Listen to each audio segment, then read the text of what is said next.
Hey everybody, so now I'm going to try to explain quarks in a simple way if I can. It starts off with different categories. So we have the up and the down, those are pretty much normal, but then there are other kinds, strange, bottom, top, and charm. And then they also have antiparticles. So you can have antiquarks, and these all belong to the lepton family. Now, these make up what we call baryons. Now, baryons in the more familiar sense are just the protons and the neutrons. But if they're made of antiquarks, you can have an antiproton or an antineutron or other fancy particles like the lambda. Now, the mesons are where you're only combining two quarks. And as a general rule, you're going to have a quark and an antiquark. Those are the traditional mesons. And they have different kinds, mixing with all of these kinds of up, down, strange, and charm. And if you mix two of those, a particle or a quark and an antiquark, you can get a meson. Now, they come in fractional charges, so that with a proton, you have two ups and a down. The ups each have a positive 2/3. The down has a minus 1/3, so that the proton has a net charge of 1.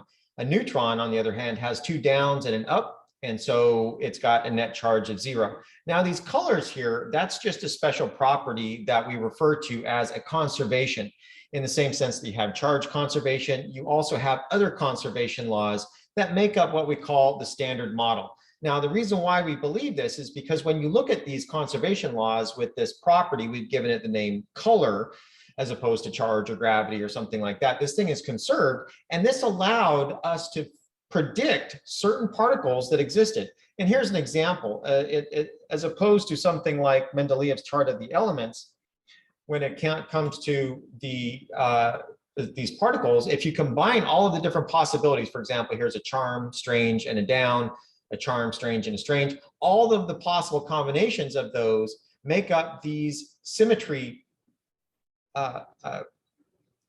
structures that allowed us to predict particles that we hadn't measured before. And when we measured them, we saw, oh, it does consist exactly as this standard model, as you see here.